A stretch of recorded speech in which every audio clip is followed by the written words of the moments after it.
Consider this seemingly straightforward statement.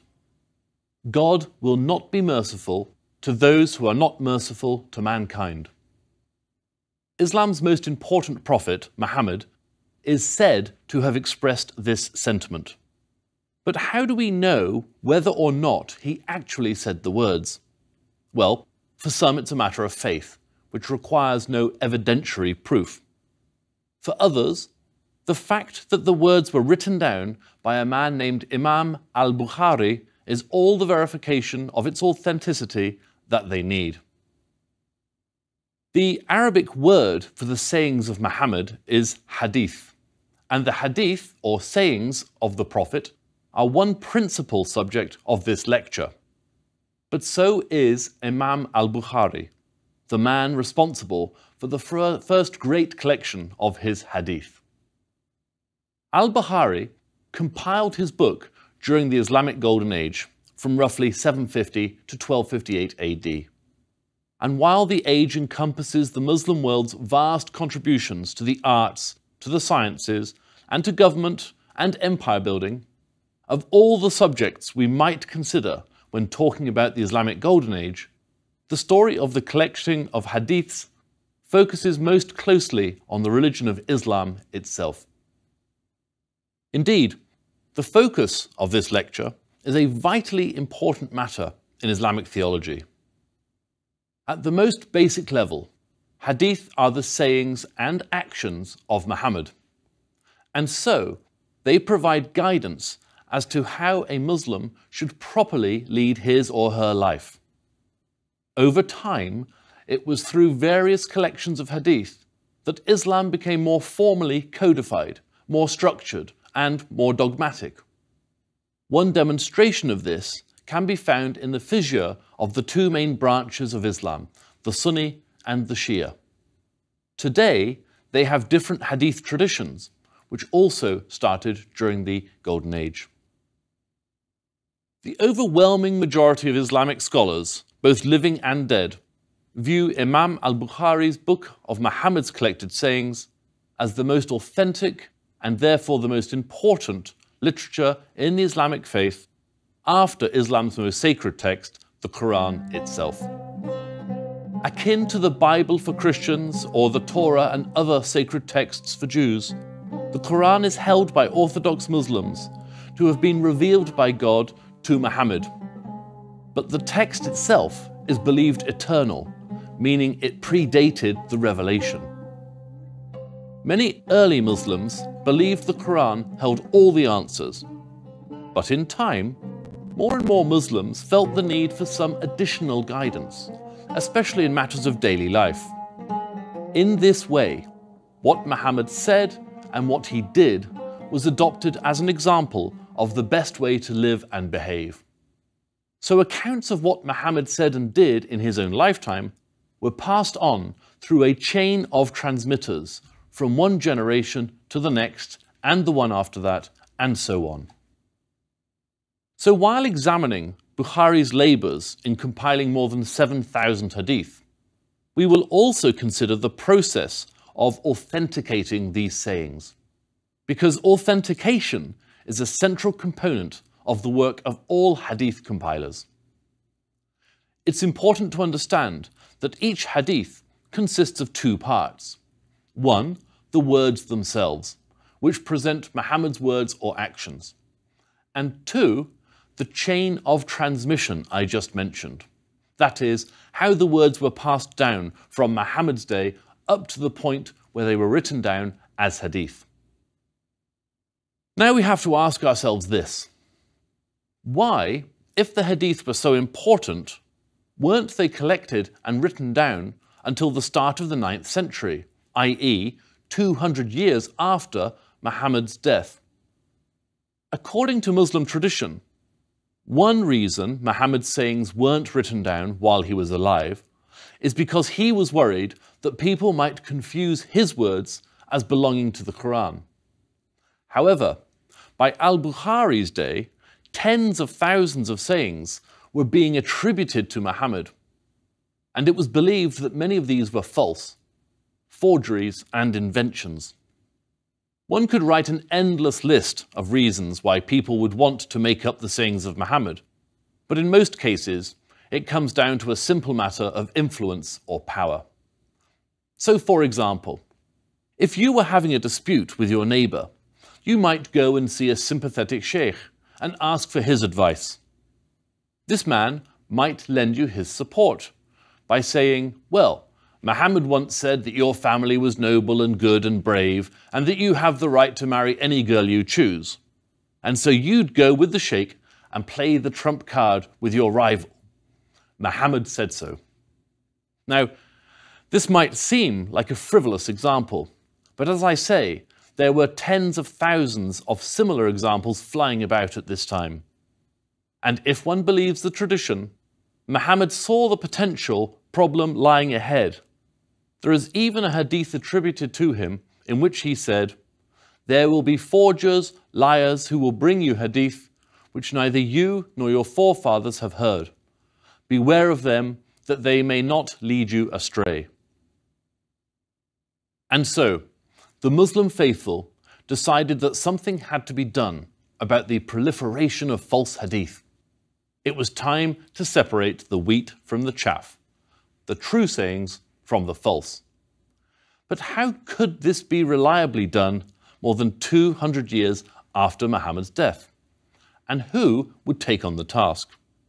Well, as we now know, the man to take the task on would be none other than Abu Abdullah Muhammad ibn Ismail al-Bukhari. Born in 809 or 810 in the city of Bukhara in modern-day Uzbekistan, Bukhari was the first man to take on the task of compiling and authenticating a hadith collection. And in part, because his was the very first collection of hadith, it's still seen as the most important and most authentic, at least in Sunni Islam. This is an important distinction to make because, as I've indicated, Shia Islam has its own view of what constitutes authentic hadith and which hadith collectors are to be trusted. But I'll return to that subject later.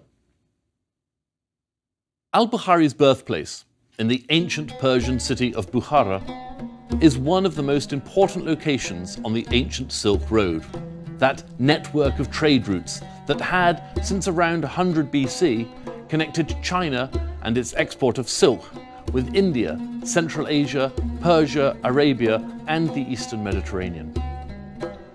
Although the Muslim-Arab invasion of Persia started in 633, the year after Muhammad's death, the city was still only on the very fringes of the Muslim world by al-Bukhari's time, nearly 2 centuries later. Interestingly, and perhaps significantly, most great compilers of the hadith came from the fringes of the Caliphate or Islamic Empire.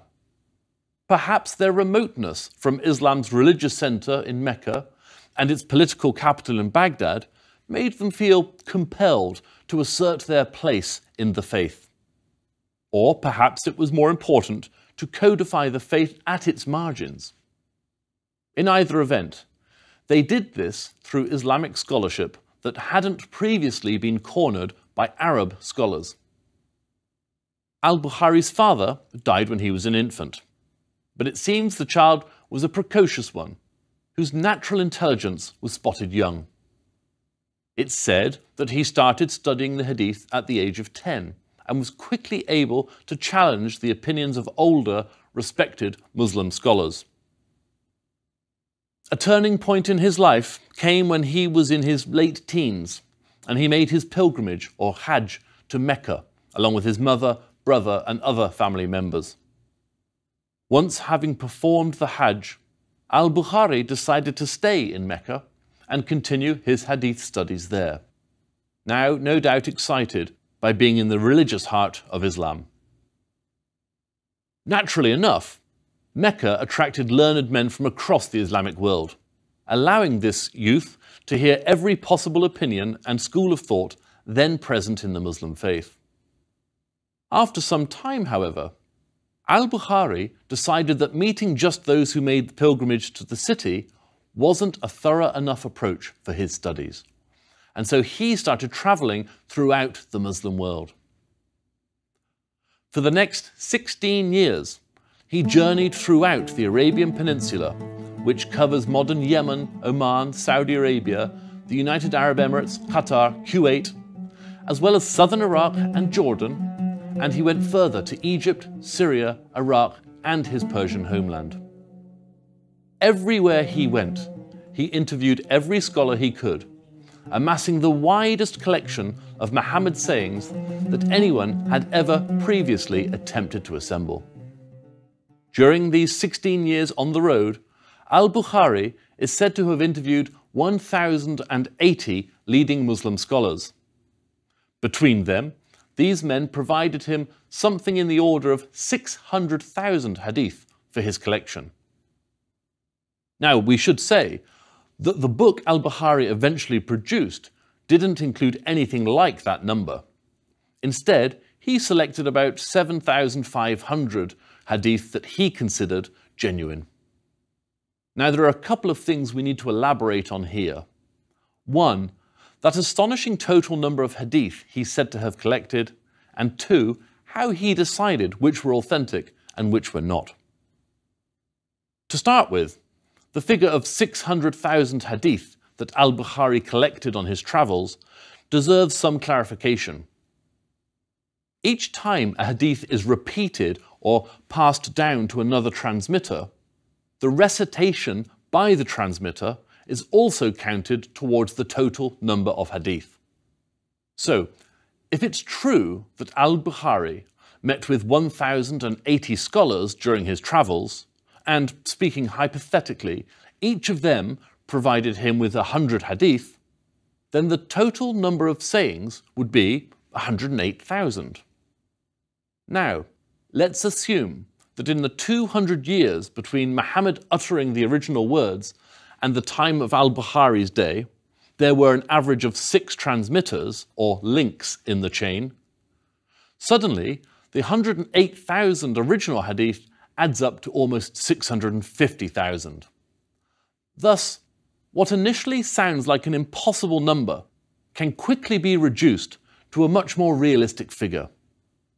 So, once al-Bukhari eliminated those hadith that were duplicates, identical to one another in every respect, the total number could be reduced even further. Still, authenticity undoubtedly remains a central question in the matter of hadith studies, and at the very heart of the subject matter. To frame our thinking about this question, let's return to al-Bukhari's full name by way of an example. It provides a useful illustration of his job of compiling and authenticating hadith. Although he is generally known today simply as Imam al-Bukhari, his full name was Abu Abdullah Muhammad ibn Ishmael ibn Ibrahim ibn Mughari ibn Bardizbah al-Jufi al-Bukhari. Now, some of these are personal, proper names, while others tell us about where he comes from, both geographically and in terms of his lineage. For instance, the surname al-Bukhari refers to the fact that he comes from the Persian province of Bukhara. Several of his names, as is common in Arabic, also tell us whose son he was, and whose son his father was, and indeed who his grandfather was the son of. In this way, his family established a demonstrable line to their family tree. Or to put it another way, evidence of al-Bukhari's lineage through the generations. And this is precisely what al-Bukhari was doing when he compiled his lists of hadith. Another way we can think of this: what would you do if I stood here and told you, for instance, that Abraham Lincoln once said, "I like cheese"? You would, I hope, quite rightly challenge my claim and say, "Oh yeah, says who?" Well, I would then be forced to respond by saying, "Look, it's written here in this biography of Lincoln that's just come out." You would then press the issue by asking, "And where did that biographer get this quotation?" I might reply, "He says it's in a biography of Lincoln from the 1970s. And we could go together to find that book and the line that Lincoln reportedly uttered. and then ask ourselves, okay, but where did that biographer get the line? And so on and so forth. If we wanted to show that Lincoln actually said, "I like cheese," we'd repeat the process back and back until perhaps, if we were lucky, we got to a first-hand account of a dinner party where, when the cheese plate was passed around, Abraham Lincoln said, "Oh, yes please, I love cheese." And we could hope also that the person who was sitting there and claimed to have actually heard Lincoln say this was also a reliable and trustworthy individual. In just the same way, al-Bukhari and his fellow Hadith collectors travelled the Muslim world, speaking to scholars who could provide demonstrable, unbroken and reliable lines of transmission for the utterances of Muhammad from his time to their own. Now, regarding President Lincoln, after writing about him and cheese, to make this point, of course, I had to look it up. I found the following line in several sources. It is said that his wife, Mary Todd Lincoln, had a hard time getting him to remember to eat at all. But one of his favourite meals was fresh fruit and nuts, cheese and crackers. Now, note the use of "it is said." As Mrs. Lincoln never wrote a biography, we're relying on the statement about his love of cheese on reported speech. And that's exactly the same question al-Bukhari and his fellow Hadith collectors had to address constantly. Every major religion has at its heart a principle known as the Golden Rule. Otherwise known as the law of reciprocity, the Golden Rule holds that you should treat others as you yourself would like to be treated. Whether Zoroastrianism, Hinduism, Buddhism, Sikhism or Judaism, they all have some form of this Golden Rule. In Christianity, it's seen in Jesus' instruction to love thy neighbour as thyself. Islam's near equivalent is a saying by Muhammad, quote, "None of you truly believes until he loves for his brother what he loves for himself." In Islam, as in Christianity and all the other religions I've just mentioned, believers and non-believers alike can, and indeed do, ask the question, how do I know that those words were actually spoken by that person? For many believers, it might be enough that it has been approved or sanctioned by their religious authorities, the priestly class, and by tradition. For others, this isn't enough, and they want proof, or as close to proof as it's possible to get. So that's what al-Bukhari was trying to do. But was he successful? Well, if you're a Muslim, you would probably think that he was, and that al-Bukhari's Hadith collection is authentic. However, if you're from another religious tradition, or of no religion at all, you're probably going to see the Hadith as fabricated at worst, or at best, impossible to know whether or not they are true. But regardless of one's opinion, what we need to understand now is the place in Islamic orthodoxy held by al-Bukhari's and other supposedly authentic collections of Hadith. The full title of al-Bukhari's Hadith collection is The Abridged Collection of Sound Reports with Chains of Narration going back all the way to the Prophet regarding matters pertaining to the Prophet, his practices and his times for Muslims. It's probably just as well that it's more typically referred to as Sahih al-Bukhari, or the authentic al-Bukhari. And it's a book that's very much supposed to be consulted. Consequently, to make reference easier, the approximately 7,500 hadith are arranged into roughly 90 broadly thematic chapters, covering a bewildering array of subjects, both religious and temporal. Here, one can find everything from Muhammad's ostensible opinion or revelations about the creation of the universe, to how and when and where to pray. It also covers such areas as marriage guidance, funeral arrangements, and what to do and not do while making the Hajj or pilgrimage to Mecca. Also in this collection are rules for conducting so-called holy war, or the lesser jihad. The greater or more important jihad being the non-violent and never-ending struggle to be a better person. Alongside more obvious religious injunctions, the Hadith provide advice on manumitting, that is, freeing one's slaves. What to do if you find lost property, the importance of private property and good manners, restrictions on loans and repayments, and how to control one's temper. As Al-Bukhari tells us, Muhammad said, "The strong man is not the good wrestler. Rather, the strong man is the one who controls himself when he is angry." As we think about the life and impact of the work of Imam al-Bukhari, the most important question about his collection of hadith, and the one I suppose we'll never have an entirely satisfactory answer, is the question of authenticity. Simply put, are these hadith what they claim to be? Are they Muhammad's authentic words or mode of behavior?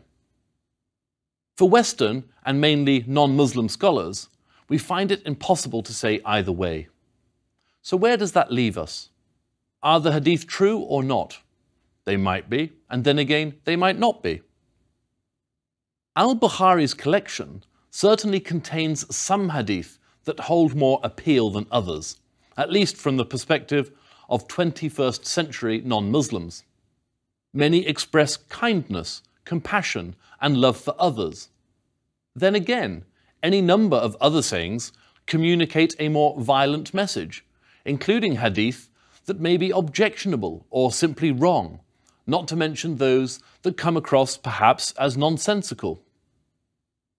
One can find numerous expressions of 7th century mores regarding gender discrimination, and a great deal more. And let's not forget those 200 years prior to the written record of the hadith. These are words that passed down through 5, 6, or 7 generations. Scholars, sheikhs, and ordinary men and women could, of course, select or choose hadith that suited their own opinion or purpose at any given time. So the difficulty in reading them today is that unless you are prepared to employ blind faith and accept every single word as literal truth, then there might be a great deal to object to. Of course, one could say the same about reading any number of other religious texts. Muhammad may have said some of the words and not others. Even those hadith that may be false aren't necessarily or deliberately fabricated. But then again, they might be.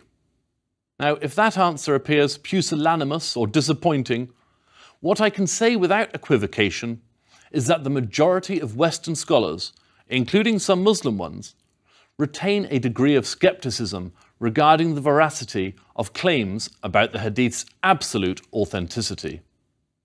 To put it more plainly, the burden of evidence required to demonstrate that something is true beyond all reasonable doubt was far less rigorous in the 9th century, when al-Bukhari was travelling around the Middle East, than it would be in the modern era. Now, this isn't to criticise or defend al-Bukhari, but rather just to lay out the facts. Some might find an open-ended conclusion disappointing, but if we care about employing today's scholarly standards, there's not a great deal one can add at this time. It may go without saying that the same critique about proving the objective reality of words could just as easily be applied to words that may or may not have been recited by Jesus, the Old Testament prophets, and the Buddha. What we can discern with much greater certainty is the importance and impact that al-Bukhari and the other hadith collections considered to be authentic had for Islam down the centuries. The late historian of the Arab world, Professor Albert Hourani of St. Antony's College, Oxford, once wrote of the hadith, No less important than the question of their origins is that of the way in which they have been used. At moments of political tension, when the enemy was at the gates, the ruler might ask the religious scholars to read selections from Bukhari in the Great Mosque as a kind of assurance of what God had done for his people. Another important point about the Hadith that remains relevant to Islam in the present day is the fact that Sunni and Shia Muslims continue to follow different Hadith traditions. Why? Well, unlike many matters relating to religious differences, this question has a relatively easy answer. Sunni and Shia Hadith collections differ because these two distinct branches don't agree about the reliability of the narrators or transmitters of the Hadith. For example, there are those narrators who from the very beginning of Islamic history sided with the right of Abu Bakr and Umar to be the first and second caliphs or successors to Muhammad after his death. On the other hand, there were those who supported Ali, Muhammad's cousin and son-in-law, as the rightful first caliph. Ali would become the fourth caliph following the death of Muhammad, but this leadership dispute remains at the heart of the enduring Sunni-Shia split. I'm going to end here with an observation that I find of interest because it gets to the heart of the problem inherent in so many questions about religious authenticity and otherwise. And it's this. Hadith critics and Hadith rejectors, as they're sometimes called, exist not only outside of Islam, but within the faith itself. Believing that the Quran alone is sufficient, these Muslim Quranists, as they're also known, show complete disregard for any text beyond or outside of Islam's central statement of faith, including the Hadith that came afterward. One prominent Hadith rejecter during the Golden Age was the Arabic author Al-Jahiz. One of the most prominent and important authors of his day, Al-Jahiz remains widely read and respected for his literary skills. Now, although the Quranists are considered heterodox and so on the fringes of mainstream Islam, we find parallels to them in the other two great Abrahamic religions, namely Judaism and Christianity. Indeed, Quranism is similar to the Karaite movement in Judaism and, in Protestant Christianity, the sola scriptura, or scripture alone movement. Both Karaite Judaism and the sola scriptura movement reject oral tradition, as passed down through the generations of believers, as a valid source of revelation. Like Jewish Karaites and Protestant followers of sola scriptura, Muslim Quranists simply don't hold with Hadith or other forms of widely held religious tradition. So, the Hadith are accepted as articles of faith and wisdom by most Muslims, but rejected by some.